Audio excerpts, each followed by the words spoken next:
За сайн бацгаана уу.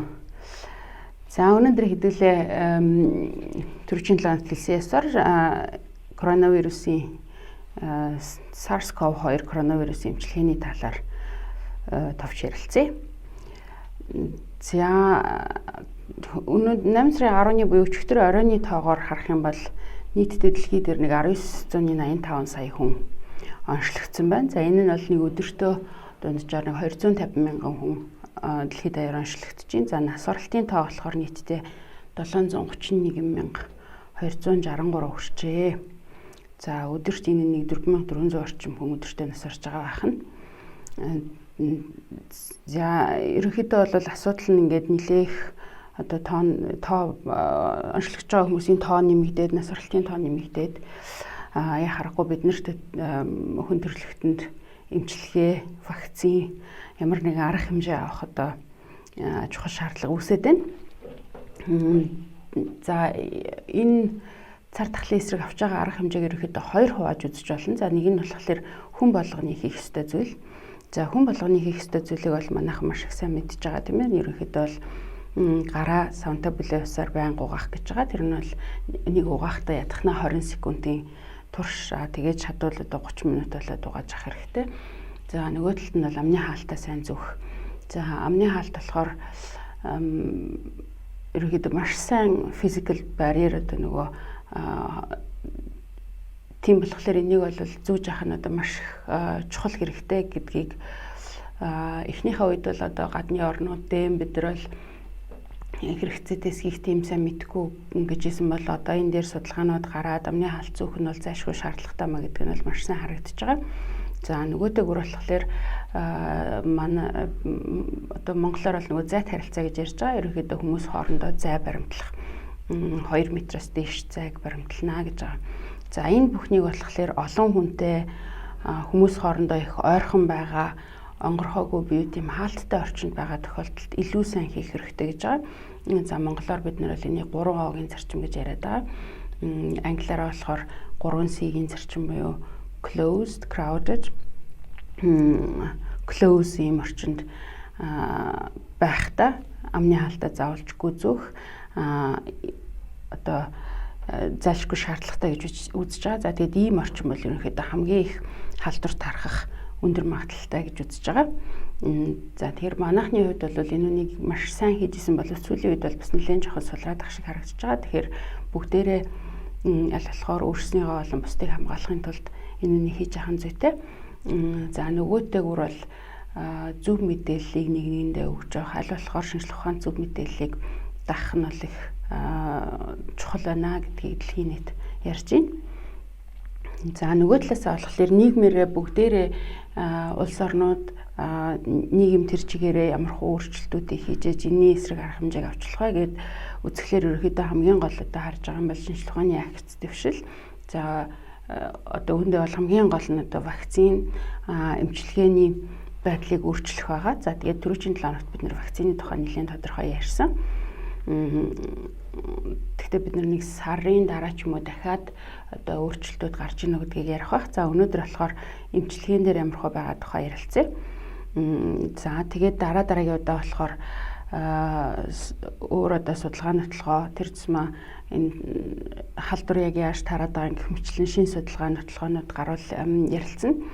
За бас өөр нэг айгүй их чухал зүйл нь болохоор шинжилгээгээ өргөн хүрээтэй хийх. За түн дээрээ тулгуурлаад мөн бусад одоо өмнө ярьсан шинжлэх ухаанч мэдээллүүдээр тулгуурлаа бодлогын шийдвэрээ зөв гаргах гэсэн ийм зүйлүүд байж байгаа. За тэгэхээр дараагийн удаа болохоор бид нэр бусад улсууд жишээлхэд яг юу хийж байгаа ямар хөө байдлаар энэ тахалтай тэмцэж байгаа одоо дэлхий дээр байж байгаа айгүй сайн туршлагууд нь юу байна уу гэдгийг ярина гэж бодож байгаа.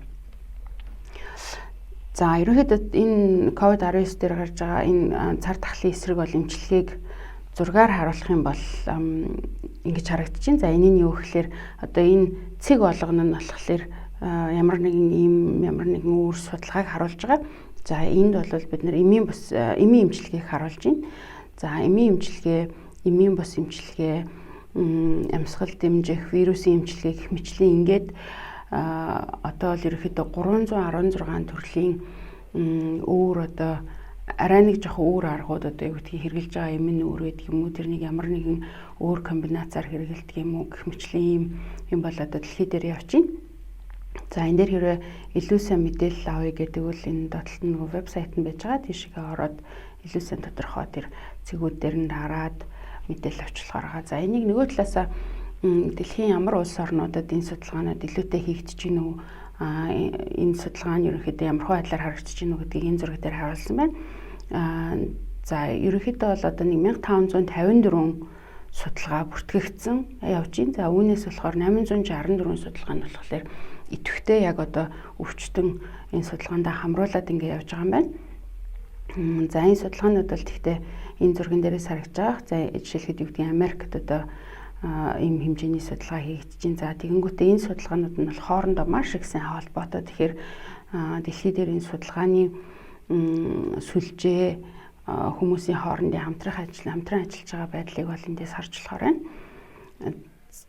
За тэгээд одоо энэ түрүүчийн хэлж байгаа 864 идэвхтэй явж байгаа энэ судалгаагаа яг эмчилгээгээ дотор нь одоо ерөнхий 3 хэсэгт аваад үзэж болж байгаа. За тэрний үгээр нэгдүгээрт нь болохоор вирусын эсрэг эмчилгээ. За тэр нь болохоор нөгөө SARS-CoV-2 гэдэг вирус хүний биед орж ирээд үржээд байгааг ямар нэгэн байдлаар тэр үржлийн зогсоох эсвэл тэр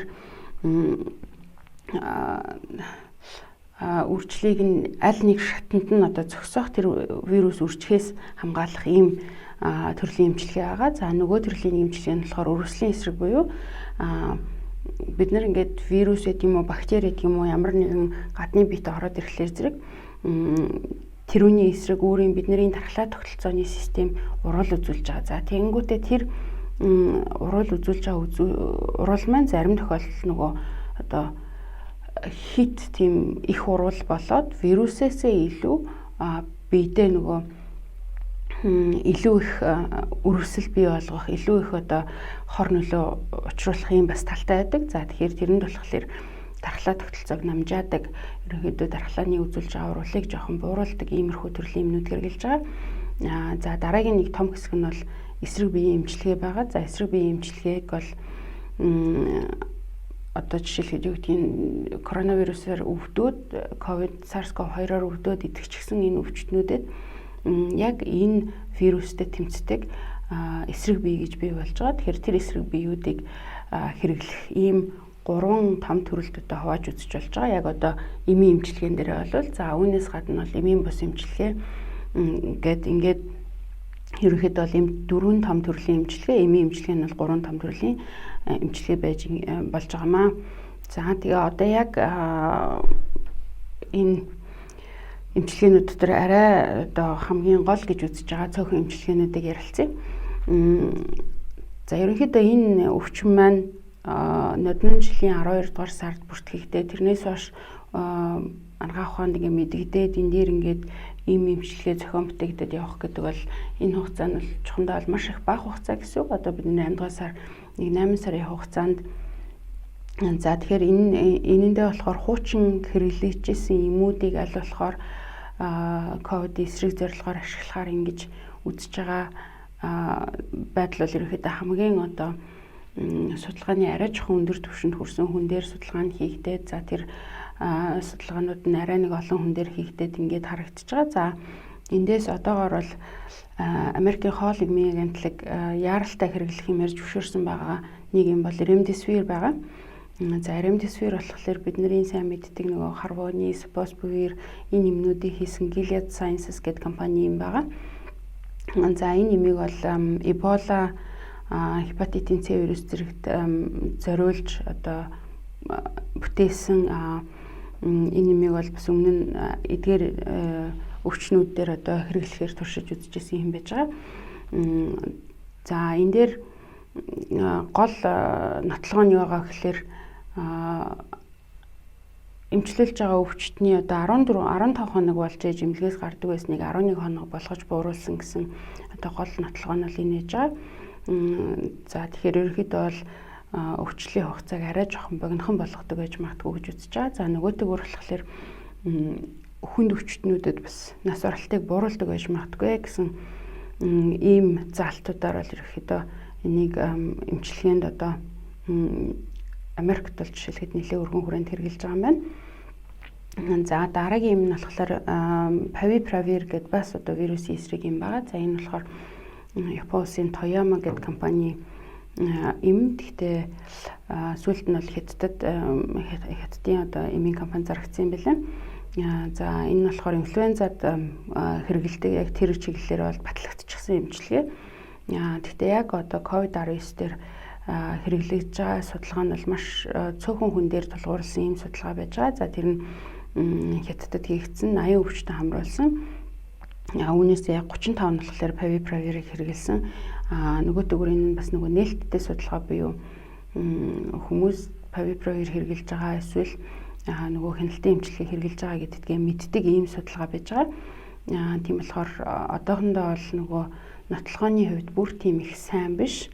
Нэмэлтээр судалгаа шаардлагатай юм гэж харагдаж байгаа. Харин энэ жижиг судалгаа нь бол үр дүн бас нэлээд их сайн байгааг харуулсан байж байгаа. За дараагийн нэг юм болохоор Merck компани MK4482 гэж юм байж байгаа. За энэ бас л одоо томоонд зориулсан юм. Гэхдээ эс болон амтан дээр бол COVID-19 эсрэг яг үйлчлэгээ үзүүлж байгаа нь харагдсан. Одоогоор бол хүний судалгаан дээр тийм их сайн тоо баримт байхгүй. Хүн дээр 3 дугаар шатны судалгаа тунхдахгүй эхэлнэ гэж зарласан явж байгаа юм байна. За дараагийн нэг юм нь бол бидний сайн их сонссон юм нь болохоор Ivermectin байгаа. За энэ нэмийг болохоор паразитын эсрэг хэрэгэлдэг. За манайхан бол юу гэдгийг хүмүүс малдаа тарьдаг. Тэгээд махаар дамжаа биднэрт нэлээд хэрэгэлдэг гэж ингэж нэлээд яригдсан энэ юм байж байгаа. За энэ нэмийг яагаад хэрэгцээтэй гэж харсан гэхээр Австралийн эрдэмтэд эсийн өсгүүртээр энэ нэм нь COVID-19 эсрэг үйлчлэгээ үзүүлж байгааг харуулсан ийм судалгаа гарч ирсэн байж байгаа. Гэхдээ тэр судалгаанд хэрэгэлсэн тунгаар хүнд хэрэглэх боломж ерөнхийдөө байхгүй байна гэж үзэж байгаа. Тэгэхээр тэр судалгаанд хэрэгэлсэн тун бол маш их өндөр тунтай хийгдсэн байж байгаа. За тэгээд одоо бол Сингапурт нэг 5,000 хүнийг хамруулсан судалгаа явж байгаа юм байна. За энэ судалгаан дээр болохоор одоо хүнд хэрэгэлдэг жирийн тунгаар хэрэглээд энэ нь үнэхээр COVID-19 сэргийлж чадчихна уу үгүй юу гэдгийг мэдэх зорилготой. За тэгэхээр энэ дээр бол ерөнхийдөө нотлохооны хувь нь бол их муухан байгаа одоогийн байдлаар. Гэхдээ олон улсад Бразил гэх мэтлэн тэр нөгөө өмнөд Америкийн улсуудад бол бас нэлээд их өргөн хэрэгжилж эхлэдэг байгаа юм байна. За Европын болоод Америкийн эмийн агентлагаас болохоор энүүнийг ингэж хэрэглэх ёсгүй. Судалгаа нотлогоо нь их муу учраас одоохондоо зөвхөн судалгааны хүрээнд хэрэгжилж болно л гэж үзэж байгаа. За дараагийн эхний үед нэлээд их яригдчихсэн юм болохоор Lopinavir болон Ritonavir гэсэн эмнүүд байж байгаа. За эдгээр нь болохоор доохын эсрэг хэрэглэгддэг одоо батлагдчихсан эмнүүд. За эдгээр эмийг болохоор Дэлхийн эрүүл мэндийн байгууллагаас Solidarity буюу өвн нэгдлэгээ судалгаан дээр яг эмнэлэг твтж байгаа. Одоо буюу одоо өвчин нэлээд жоохон хүнд байж байгаа. Энэ өвчтнүүдэд энэ судалгааны хүрээнд бол хэрэгжилж үтсэн. За ингээ хэрэглээд үзэхлээр энэ юм маань хэрэгэлсэн хэрэглээгүй хүмүүсийн хооронд эсвэл хэрэгэлсэн плацебо буюу тэр нөгөө хяналтын бүлэгтэж байгаа хүмүүстэй ямар ч зөрөөгүй буюу ерөөхдөө үр дүнгүй байна гэд эмнэлэг твтж байгаа хүмүүсийн хувьд бол энийг хэрэглэх ямар ч гэсэн Lopinavir болон Ritonavir гэсэн комбинацаар бол хэрэглэх шаардлагагүй гэж үзээд энэ судалгааг бол зогсоосон байж байгаа. Гэхдээ энэ нь бүр их хөнгөн хүмүүс байдаг юм уу? Аль эсвэл одоо босод өөр ямар нэгэн юмтай хавсраад хэрэглэх тэр нь бас үр дүнтэй байх боломжтой байж болох юм аа гэж үзэж байгаа. За тэгээ энэ дээр бол бас дэлхийд дээр нэлээд олон судалгаанууд явж байгаа юм байна. Тэгэхээр тодорхой хугацааны дараа бас нэлээд нотлоготой болох болов гэж харж байна. За дэлхийд даяараа нэлээд одоо өргөн их яригдсан юм нь болохоор хлороквин болоод гидрохлороквин байж байгаа. За энэ юм нь бол ерөнхийдөө маш их урт хугацаанд хэрэглэгдсэн. Анх 1930 онд Германы эрдэмтэд бүтээсэн юм хумхаа өвчний эсрэг юм байгаа. За харин 1946 онд болохоор гидрохлороквин болоод тэр юм нь бол ерөнхийдөө эмийн нөгөө хоруу чанар арай багтаа ийм юм болж гарч ирсэн. За энэ эмийг хумхаа өвчнөөс гадна бас нөгөө автоиммунны тийм дархлааны системийн өвчнүүд, лупус, хэрх гэдэг өвчнүүдэд бол бас хэрэгэлдэг. Энэ имийг ерөнхийдөө Америкийн ерөнхийлөгч Трамп их өргөнлөөтэй гэж зарлах, өөрөө хувь хүн зарласнаас болоод ерөнхийдөө бол маш их өндөр найдлага хүлээж исэн. За гэвч одоо саяхан шиг 2 том судалгаа гарч ирсэн. За тэр нь болохоор ерөнхийдөө клиникт яг им хэрэглэгдэх гол юмыг нь одоо нотлохоог бий болгодог тийм санамсаргүй сонголттой хяналттай бүлэгтэй тийм судалгаа гэж байгаа. За тэр нь болохоор randomized controlled trial гэж яриад байгаа. Тэрний үгс үг гэхээр тэр имээр эмчлүүлж байгаа хүмүүс нэг хэсэг нь болохоор идэвхгүй плацебо бүлгийн им уугаад нэг хэсэг нь болохоор яг одоо идэвхтэй нөгөө хлороквина уугаад тэгтээ энэ яг им ууж байгаа хүмүүс нь бол аль нэг ууж байгаагаа мэдэхгүй байж хаад үр нөлөө нь нөгөө плацебогоос илүү байна уу гэдгийг судалж байгаа ийм судалгаа байгаа. За энэ дээр бол хоёр ч одоо нэлээд том судалгаа гарч ирснээс аль нь бол үр дүнгүй байна гэж харагдаж байгаа. Тэгтэл одоо дэлхийд дээр бол нэг 180 гаруй судалгаа яг одоо энэ хлороквин, хлороквины ямар нэгэн байдлаар одоо оруулсан ийм эмчилгээнүүд явж байна. Тэгэхээр эдгээр судалгаануудаас хэрвээ үнэхээр үр дүнтэй гэсэн судалгаа гарч ирэх юм бол бас хэрэглэгдэх боломжтой. Гэхдээ яг одоо байж байгаа үр дүн нотлохоогоор бол энэ юм бол ерөнхийдөө үр дүнгүй байна гэж ингэж харагдаж байгаа.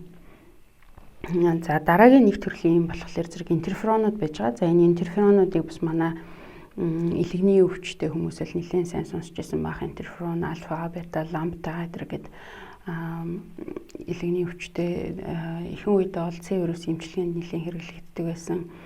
Одоо бол Б вирусын эмчилгээ, болоод Б вирусын эмчилгээнд хэрэглэгддэг ийм юмуд байж байгаа.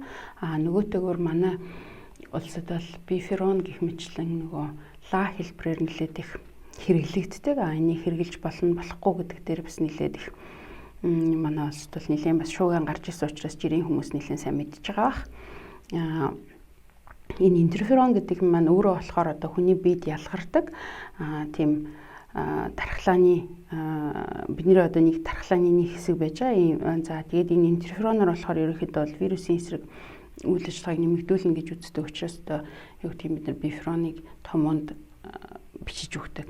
Гэхдээ энэ интерферон маань өөрөө яг яаж бие рүү шимэгддэг вэ гэдэг нь бол бас нэлээд жоохон төвхтэй. За бидний тэр нөгөө ерөнхийдөө жоохон хазаагаад ярих юм нь болохоор бифероныг хэрэглэхгүй юу гэж ярьдаг. Энэ дээр бол шулунгцээр энэ салстаар хэрэглэхээр бол тэр айхтар шимэгдэлт бараг байдгүй учраас тийм их айхтар нөлөөтэй биш. Буюу одоо ерөнхийдөө бол орж байгаа интерфероны хэмжээ тун бага айхтар нөлөө гаргаад ах юм ерөөсөй байхгүй. Тэгэхээр ерөнхийдөө бол хэрэглэсэн хэрэглэг хоёр ерөөсөй ялгаагүй гэсэн үг. Тэгэхээр бараг л мөнгөний гарцал юм л да.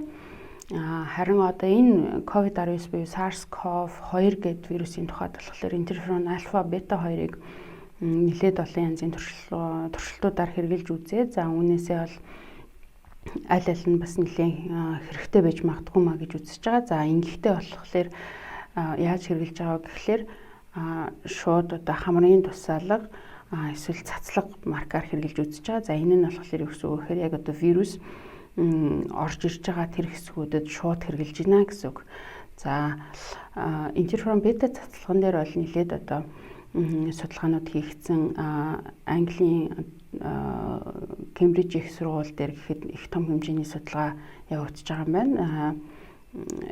Америкийн үндэсний эрүүл мэндийн хүрээлэн болохоор интерферон бетаг ремдесивиртэй хавсарсан ийм байдлаар судалгаанууд хийгдэж байгаа юм байна. За бета цацлагын эхний үр дүнгууд цөөхөн хүн дээр хийсэн үр дүн харахад бол бас хэрэгтэй байж болмоор юм аа. Нэлээд үр дүнтэй байж магадгүй гэсэн судалгаанууд харагдаж байна. За интерферон альфагийн тухайд бол хятадын яг эмчилгээний зааварт орчихсон явж байгаа.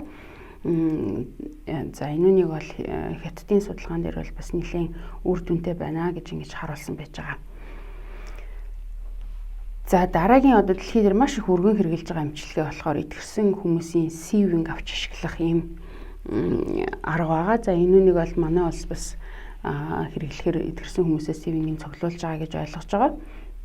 За энэ нь яагаад ажилтгүй гэхээр ерөнхийдөө хүн нөгөө энэ COVID-19 өвчнөөр өвдөөд ингээд эдгэхлээр зэрэг тэр хүнд эсрэг бие гэж юм үүсэж байгаа. За тэр эсрэг бие нь болохоор нөгөө вирус ороод ирэхээр вирустэй нэгдээд тэр вирусыг идэвхгүйжүүлж байгаа ийм үйл явдал болж байгаа гэсэн үг. За тэгээд энэ эдгэрсэн хүмүүсийн сэвэнгээс ерөнхийдөө бол тэр COVID-19 эсрэг байж байгаа эсрэг биеийг ашиглахын тулд эдгэрсэн хүмүүсийн сэвэнг хэрэгжилж дэлхий дээр бол нэлээд их өргөн хэрэгжилж байгаа. За энэ болохоор ганцхан энэ COVID-19 үед хэрэгжилж байгаа биш. Одоо нэлээд дээр үеэс томуудаар бас хэрэгжилж ирсэн. Манай Монгол улс гэхэд бараг 1970 онд нийгмийн эрүүл мэндийн үндэсний хүрээлэн дээр энийг бол бас нэлээд их өргөн хэрэгжилдэг байсан юм байлаа. Тэнд бүр лаборатори эдэртэй нэлээд их өргөн хэрэгжилдэг байсан юм байлаа. За одоо бол ямар ч үсэн бас энэ дээр энэ сэвэнгээ цуглуулж байгаа гэж ойлгож байгаа. За энэний дараагийн шатных нь болохоор сэвэнгийн бүх төрлийн янз бүрийн эсрэг биетэй гэр навж хэрэглэхээс гадна тэр эсрэг биеүүд дотроосоо тэр сэвэн дотроосоо аль нь илүү их яг энэ вирустэй сонгомлоор үйлчилж гин үү, аль нь хамгийн сайн үйлчилж гин үү гэдгийг тогтоож олоод тэр эсрэг биеийг бас синтезлж гаргаад хэрэгжилж болдог ийм эмчилгээний арга бол одоо дэлхийд дээр нэлээд их өргөн тархсан. Одоо нэг бараг 80-аад өвчтний үед энэ моноклоны эсрэг бие гэдэг юмыг бол хэрэгэлдэг. За одоо ковид өвчнээр бол энэ дэр хоёр компани ерөнхийдөө нэлээд том судалгаа эхлүүлэхээр зарлаад иж байгаа. За тэгэхээр энэ бас их гайгүй үр дүнтэй арга байж магадгүй маа гэж харж байгаа. За дараагийн нэг эмчилгээ нь бол нөгөө түрүүчийн ярьжсэн саяын бидний өмнөх ярьсан зүйлүүд болохоор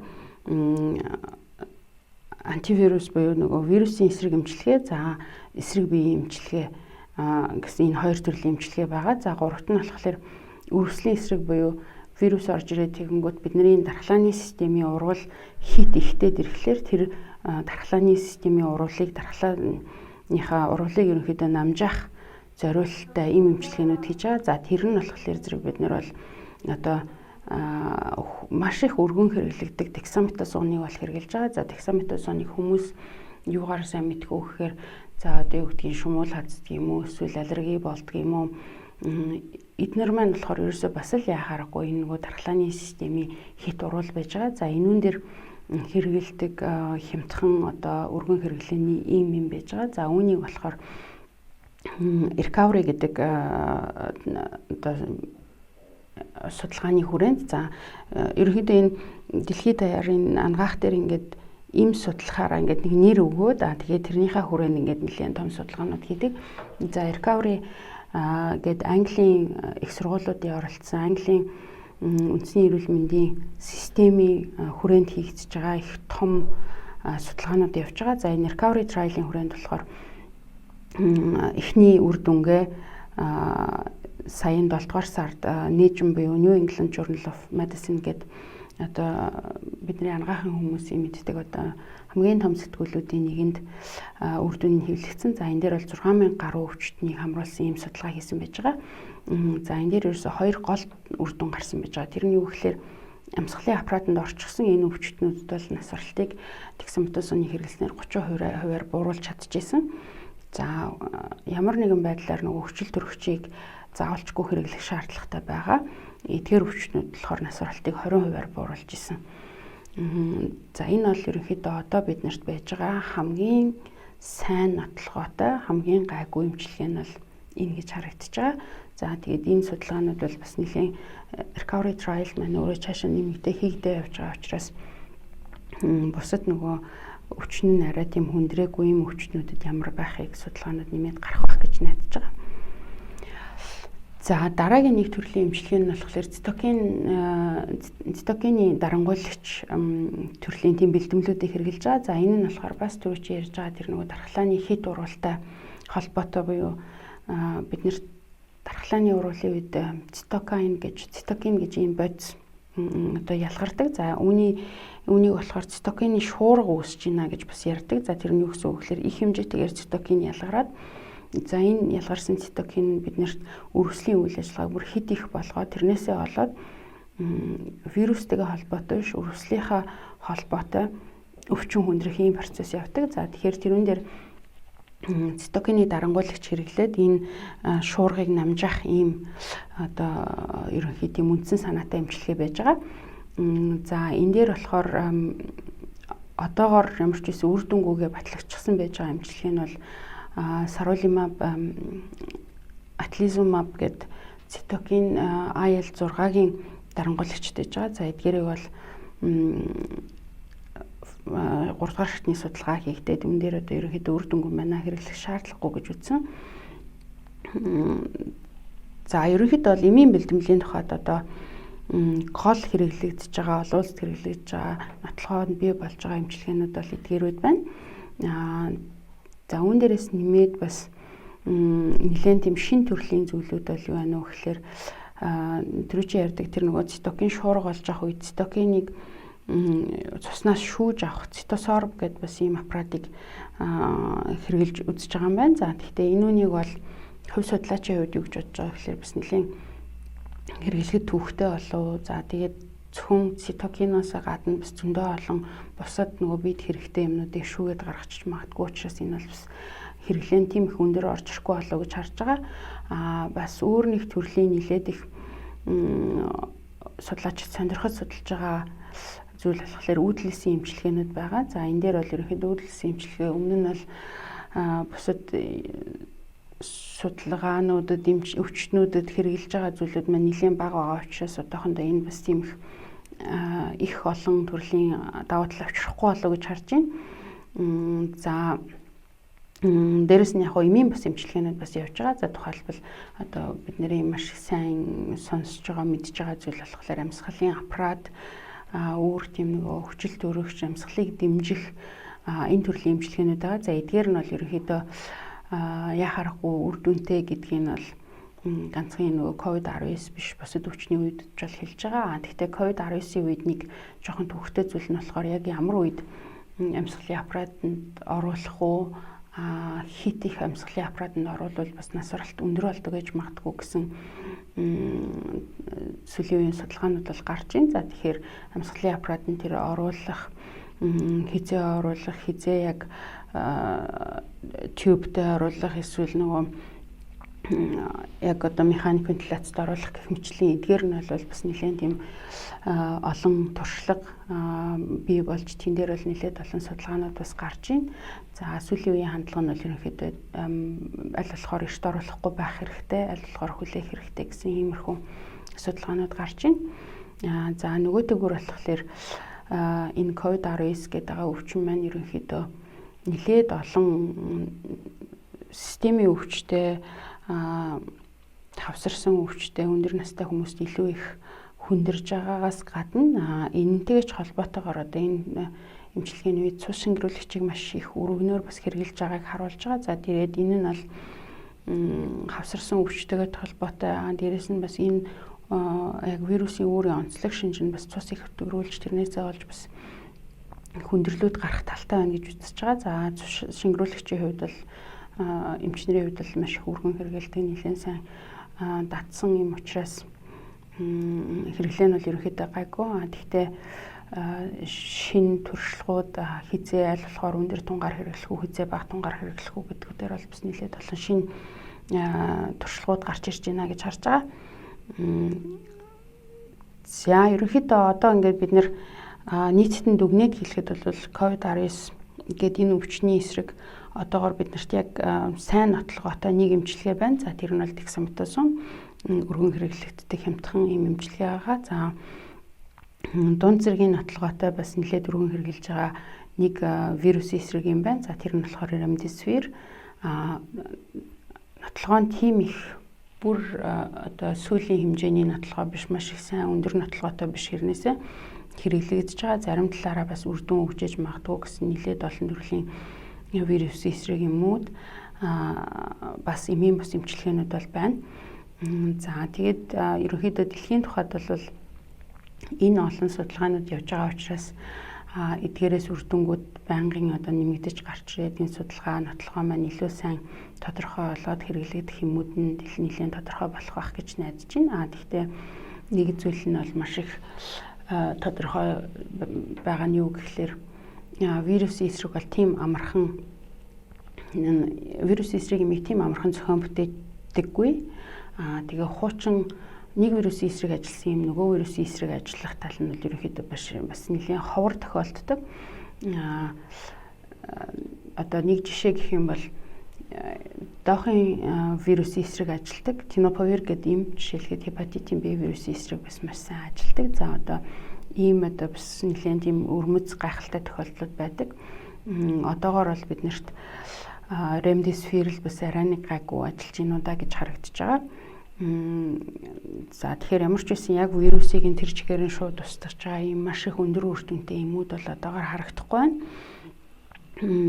Гэхдээ ямар ч байсан бүр их хүндэрсэн өвчтнүүдэд бол эмчилгээ хийх ийм боломж бас дэлхийд дээр бүрдсэн байна. За гэхдээ бидний нэг альж улсын тухайд альж эрүүл мэндийн системийн тухайд ярьж байгаа зүйл болохоор эрүүл мэндийн байгууллагын хүчин чадалт аль болохоор нэг талаасаа хүчин чадлаа томруулна, нөгөө талаасаа хүчин чадал энэ томорж байгаа явцад тэр хүчин чадалд нь тааруулаад дэгдэлтийг аль болохоор бага байлгах чиглэлээр илүү ажиллаж байгаа. За тэгэхээр эм чимлэгийн байгууллагынхны энэ вирусын эсрэг, цар тахлын эсрэг хийж байгаа эмчилгээ одоогоор бүр их төгс болчихоогүй энэ үед хувь хүмүүсийн тэр хариуцлага маска зүүх, гараа угаах, зай барих гэх мэтлэн эдгээр бол энэ цар тахлын эсрэг авч байгаа арга хэмжээний салшгүй маш том хэсэг байгаа гэдгийг хүн болгон их сайн ойлгож өөрийгөө болоод одоо гэр бүлээ энэ аюулаас бол хамгаалах шаардлагатай байгаа. За ерөнхийдөө бол эмчилгээний тухайд иймэрхүү байна. За бид нэр аль болохоор тэгээд нэг тодорхой хугацааны дараагаар эмчилгээнд дээр өөр нэмэлтээр шин юм гарч өгөөгүй юу гэдгийг ингээд яриад явахыг хичээж байна. За та бүхэн тэгээ хэрвээ нөгөө нэмэлт мэдээллүүд энэ ярьсан юмнуудыг арай илүү дэлгэрэнгүй авъя гэх юм бол Орон санцгийн минь ковид гэдэг веб пэйж байж байгаа. Энэ юун дээр дэлгэцэн дээр харагдаж байгаа. За өөр бас манай хийсэн энэ видео бичлэгүүд эдгээр нөгөө тайлбарууд янз бүрийн бусад видео материалууд болохоор YouTube-ийн Орон сан гэж чанал дээр байгаа. Тэрүүгээр бас орж мэдээллийг дамжуулаарай гэж хүсэж байна. За нөгөөтэйгөр болохоор бид нэршаар өөр ямар одоо мэдээлэл чухал байна уу гэдэг тал дээр саналаа ирүүлээ. Тэрүүгээр нь бид нэр шинжлэх ухааныхын мэдээллүүдийг нэгтгээд бас мэдээлэх боломжтой байгаа гэдгийг энэ ташрамд хэлье.